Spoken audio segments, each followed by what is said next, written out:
Mula sa matataas na bundok, Hanggang sa kasulok-sulukang gubat ultimate dream namin na ma-document ang amazing landscapes. at incredible wildlife dito sa Pilipinas. Ako si Dennis, At ako naman si Celine, kasama ng aming mobile home na si Eli the Camper Van. kikilalanin at susubukan naming tunghayan ang lahat ng magic na meron tayo. Ito ang aming mga adventures.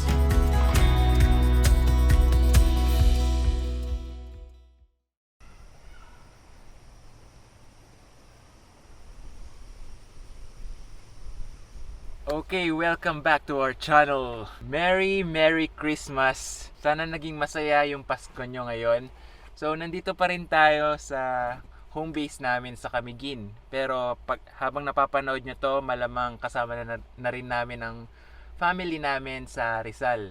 So, yan. Kaya may mga pasulpot-sulpot na onting episode tayo kung saan wala tayo sa Camiguin. Pero 2023, babalik kami dito sa Camiguin.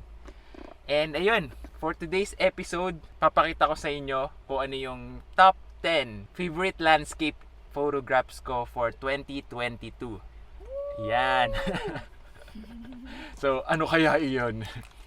So, itong papakita ko sa inyo, hindi ito yung pagkakasunod-sunod, pero yung pinakahuli ay yung pinaka-favorite ko. Most favorite ko. Top 9, nasa ano siya, random sequence. Bago tayo magsimula, gusto lang namin i-shout out ng malupitan si Alpacaon dito sa YouTube. Merry Christmas or a happy holiday to you. Hindi kasi kami sure kung anong nationality ni Alpacaon. Sobrang generous ni Alpacaon dito sa YouTube channel natin. Grabing pasasalamat namin kasi Regular siyang nagbibigay ng super thanks every time nagugulat kami, and sobrang grateful talaga kami sa support na yun. Ayun. It means so much to us. Sobra. Nasabi ko pa nga, what have we done to deserve it? Ayan, pero maraming salamat Alpacaon on YouTube. Thank you! Thank you! Sana Merry masarap Christmas! palagi ulam mo. Before tayo mag-start, ayan, magkape muna tayo. Ayan, nakahanda na yung kape namin. Ako, tsaa. Ayan. So, kayo kung gusto nyo kumuha muna ng pagkain dyan sa inyo, or malamang busog na kayo for maghapong kumakain ngayong Christmas. So, ayan, start tayo for the first image.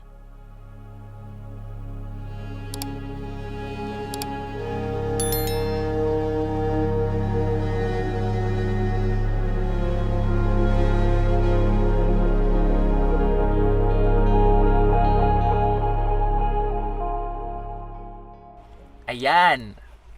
So, ang first image ko ay kinuhanan sa Pine Ridge. Sa Pine Ridge sa Bukidnon, Malaybalay, Bukidnon. So, nagustuhan ko dito yung separation nitong mga puno na to, ng mga pine trees. May dumaan kasi dito ng fog, no? Kaya nag-separate siya. Tapos yan, gusto ko lang tong pagkaka-edit ko dito na black and white. Nalala ko dito, ayaw niya pang magdala ng camera. Tapos naiinis siya sa akin kasi pinipilit ko siyang magdala ng camera. Oo nga. Iwan ko dapat kay Eli yung camera ko. Pero ayun, buti na lang, pinilit mo ko. Bakit, hindi yung ibang, composition yung pinili mo sa set na yan? Wala, gusto ko talaga to kasi, para kasing drawing. Parang siyang drawing. Parang sketch. Oo, parang sketch. Wala, marami rin akong kuha dito na maganda rin, pero ito talaga yung, sa tingin kong naiiba dun sa set nung araw na yon. So yun. Second, next.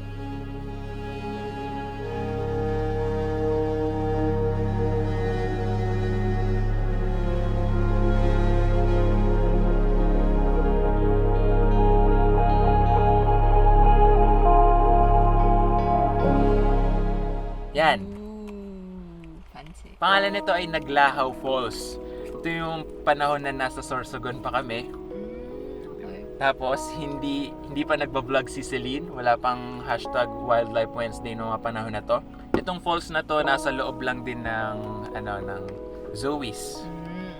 Ay, bali hindi siya nasa loob. Yung trail papunta dito sa Naglaho Falls ay nasa Zoe's.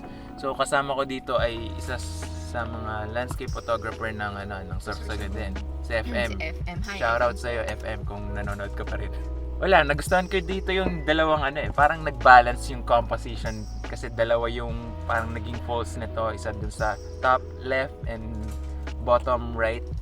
Ayun, meron din akong ibang mga kuha dito pero ito yung pinaka nagustuhan ko dito.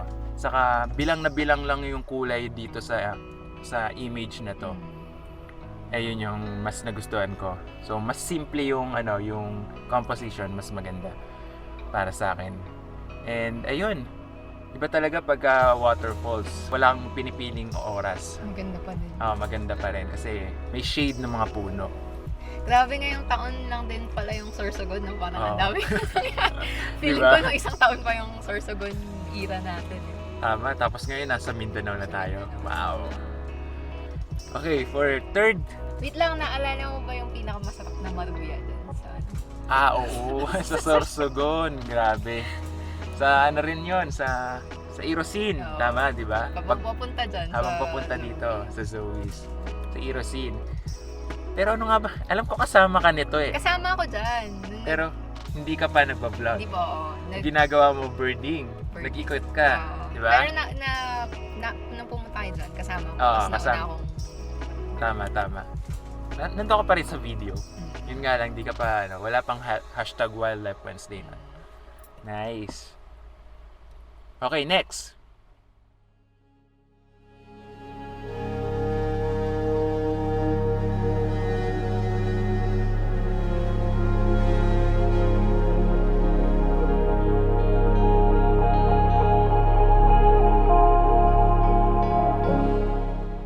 Yan. Ooh, gusto ko din yan. Di ba? Mm. So, ito, kuha to sa Lake Leonard. Ayun, napakaganda nitong nung tama nung ilaw talaga, grabe. Sunrise yan. Sunrise to. Natutulog ka Tulog pa ako nito. dyan. Grabe. Tapos, ito, meron, nung sunrise kasi may mga fog din dun sa malayong, malayong scene, malayong area, itong area na to. So, ginamit ko dito yung telephoto lens. Buti kinaya ng 70 to 200. Tapos, sa gitna nitong composition na to may makapal na fog kung saan nagro-roll talaga. Tapos, sa taas, may manipis na fog. So, pag tumatama yung ilaw, talagang nagki-create siya ng sun rays. Tapos, saktong-sakto dito sa mga puno na to sa gitna. Kaya, ayan, nagustuhan ko tong composition. The light is upon us. Tama. Tapos, bilang na bilang lang din yung kulay, Yung colors dito. So, contrast din yung color nito. Warm and cool. Warm and cool. Tama. So, yun. Ganda. Oh, Diba? that deserves a cookie. That deserved a bite of pandesal. Ube, cheese, pandesal. Ng Judy's. Ng Julie's.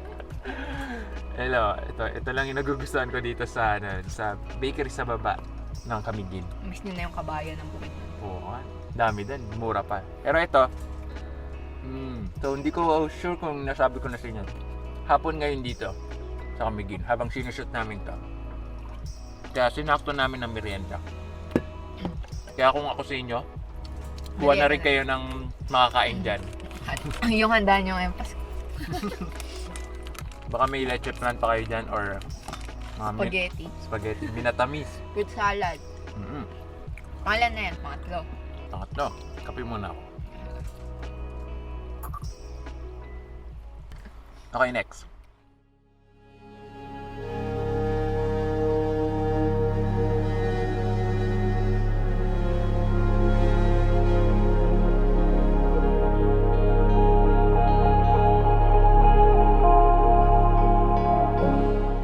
Yan. Akala ko nga rin, ito ay, 2021 eh. Pero ngayong taon lang din pala to. Ito, kuha to sa Biri Island. Nakalimutan ko na yung pangalan ng rock formation na to. Magasang. Basta isa doon. Isa sa mga rock formations. Ito yung maaga tayong gumising. Tapos ako nag-bike. Oo nga, nagbike ka nito. Dala yung bike ko dun. Nagbike ka dito. Tapos kami nakahabal-habal. Buti na lang, may dinaanan tayong wooden bridge. Hindi na siya wood. Ay, hindi na ba? Oo nga. Simentada na dun eh. Concrete bridge. Yan, doon sa mga mangroves area. Then ito, buti talaga na naabutan namin tong crepuscular Race. race na to. Ang ganda lang. Tapos sumakto pa dito sa rock formation na to. Kaya nagustuhan ko siya itong na to, photograph na to. Kasi after kong makuha nito, tumaas na talaga yung araw at nawala na yung race na to. So ang ganda lang niya. Pangalawang beses na natin dyan eh. Pero Yung- ikaw, pangatlo. Ako, pangatlo. Pangatlo muna. Yung nung unang beses namin nasira yung vlogging camera. Truth! Nalubog sa dagat. Nalubog sa dagat. Kaya ayun, mga unang episode pa namin sa YouTube nun. Ewan ko kung may nakakaalala pa sa inyo dito. Pero ito, yan. Ayan ang pang-apat nating image. Sama natin si Francis dun. Tama, si Francis Ansing. Shoutout sa'yo, Sir Francis. Yan, kasama natin dito. And I think 2023, babalik siya para sa Landscape Photography Adventure Tour. Kaya kung trip nyo, ayan, kontakin nyo lang siya. Sobrang sulit dito sa Biri. Grabe. Napakaraming possible composition. Pero ito yung isa sa mga favorite ko sa Biri.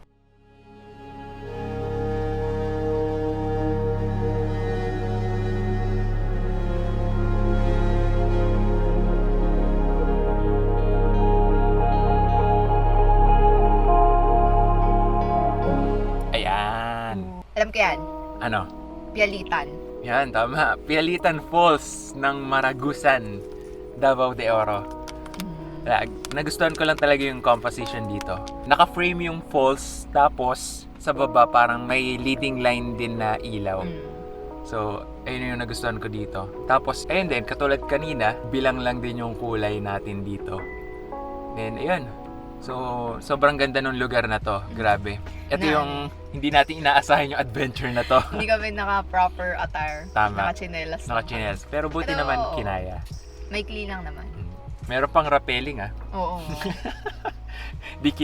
Muntik nang di kayanin ng tito at Oo. tita tuhod natin. Correct. Pero ang saya ng adventure na yun. Mm. Yan. Yan yung isa sa mga kuha ko dun sa araw na yon. And favorite na shot ko.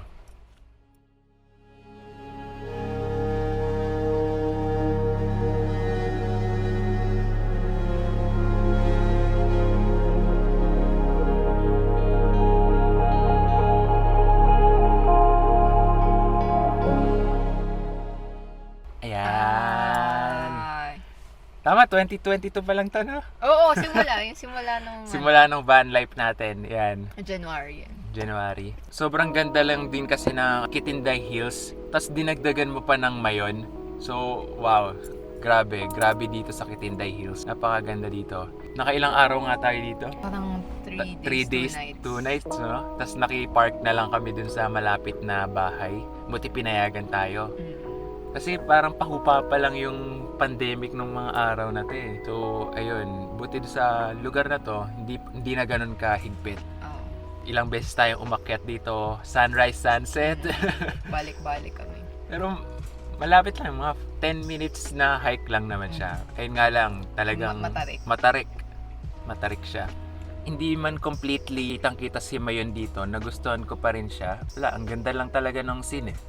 Tapos yung sa right side natin na sky, nagustuhan ko yung parang dark clouds. Oo. Tapos sa left side, meron tayong mga clear sky na maganda yung kulay. So parang finrame din niya yung yung Mayon, yung mga ulap.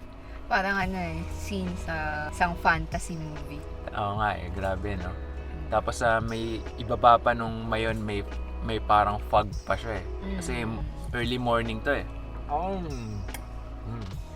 Sa image na to may nakikita kaming mukha pero Wag na lang. wag na lang. Baka hindi na maalis sa sa mata niyo eh. Pero kung nakita nyo, comment down below.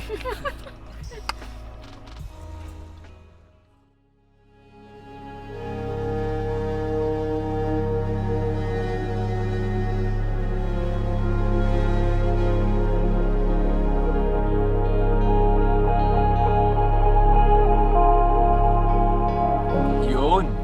So sa shot na to, dito ako nakumbinse na kumuha ng IR converted camera. Actually, itong shot na to, kasama ka pa rin namin dito yun, di ba? Papunta tayo ng Biri. Nasa boat. Nasa boat tayo.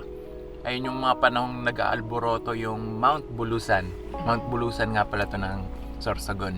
Si Sir Francis, nung kasama namin siya, meron na siyang IR camera. Nanghiram siya sa akin ng 70 to 200 lens. After niya mag-shoot, kumuha ng handheld lang eh. Nasa bangka kami nito pa Biri.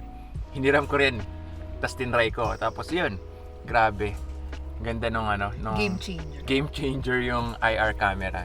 Kasi wala iba yung itsura niya pagka yung normal na camera. Sinubukan ko rin pero sobrang hazy. Tapos basta walang kakulay-kulay. Pero eto, parang na-capture yung pagiging Menacing. yung pag-alboroto ni Mount Bulusan. Grabe. Pero buti na lang hindi ganun kalala yung nangyari nun. So yun, that's the IR photographs of 2022. Yan lang yung nag-iisang IR na nakasali sa top 10 photographs of 2022 landscape edition.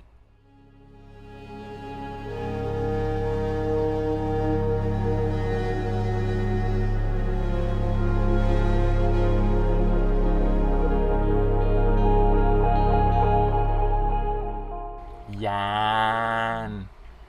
Ito ay sa Bukidnon na. Sa Mindanao na tayo neto.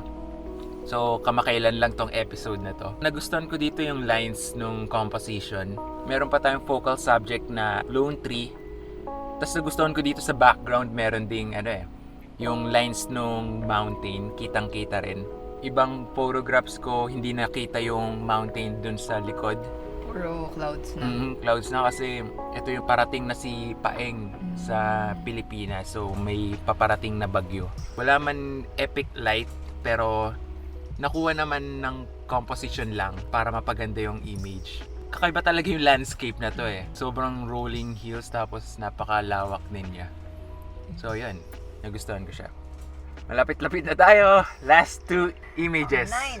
Pang 9 na. Ano kaya to? May hula ka ba?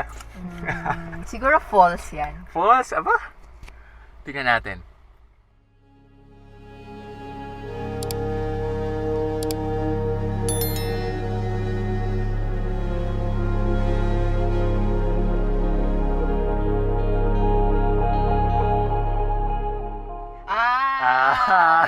Deserve. Diba? Deserve. Deserve. So ito, kamakailan lang lumabas to sa channel natin. So ito yung kuha namin sa Camiguin, sa Sunken Cemetery. Wala, grabe lang talaga yung ilaw nun, grabe. Recent landscape photography episode. Recent lang to. Hindi ko inaakala na ganito magiging kulay nung sky nun. Kasi yung panahon before nung araw na pumunta kami dito sa Sunken Cemetery, grabe talagang ulap, tas panay ulan. Tapos, ayun, after nitong shoot na to, biglang panay ulan ulit. Kaya talagang pinagbigyan talaga kami dito sa landscape photography adventure na to. Grabe. Tapos, ganda lang talaga ng mountains ng Camiguin. Actually, active volcanoes to no? So, sa left side, ay yung Camiguin Old Volcano. So, sa history, ito yung pumutok, kaya yung area ng Sunken Cemetery na-sink. Nag-sink, di ba? Kaya ayun yung naging dahilan. Kaya nagkaroon tayo ng Sunken Cemetery. So, yun. Tapos, dun sa gitna, nandyan yung Hibok-Hibok Volcano. Tapos, sa likod, yung Timpuong. Grabe. Parehong active. Sa Camiguin may 7 volcanoes, tama ba? I don't know. Ayan, basta nabasa ko somewhere. Meron daw 7 volcanoes ang Camiguin. Kaya siya tinawag na Island Born of Fire. One of the best aerial shot na sulit na sulit yung Siranga. Correct. Madami rin akong aerial shot nung episode na to, pero ito talaga yung pinakagusto ko kasi mas kitang-kita yung mountains dito. Although napakaliit na lang no Sunken Cemetery. Pero nagustuhan ko talaga dito yung mountains. Violet, green, tapos may warm na onte, tapos may cool sa baba. So, ganda ng kulay. Aquamarine. So yun, last one na tayo. So na, ano kaya? Feeling ko alam mo to eh. Feeling ko ako din. Feeling ko alam ko nga. Kaya lang. Ano ba yung kinakain mo? Kinakain ko ay cookies kelapa. Coconut cookies. Ano to, Indonesian product. Tapos vegan friendly. Kaya yun yung binibili mo kasi yun lang yung pwede sa'yo. Di bale, sa oras na pinapanood natin to, na-upload natin to, malamang kumakain ka na rin ng vegan tinapay, bread, sa Rizal. I miss pandesal. Okay pa ba kayo? Last one image na tayo for 2022. Drum roll. Okay, let's go. Kailangan kong gawin to. Standing ovation. Wow, wala. Kailangan ko lang gawin to, guys. After 4 sunrises dito sa Malilipot, standing ovation tayo. Sabahan nyo ako, guys. Tayo. Yan, di ba? Grabe. Ito yung the best talaga for 2022 para sa akin. Napapalakpak ka dito eh. Oo, grabe. Paano ba naman? Ilang beses ba naman? Ilang beses nga ba? 4? Nakalimutan ko na. 3 beses tayo Pabalik-balik. pabalik-balik dito sa Malilipot. Ito yung, ito, isang spot sa Malilipot.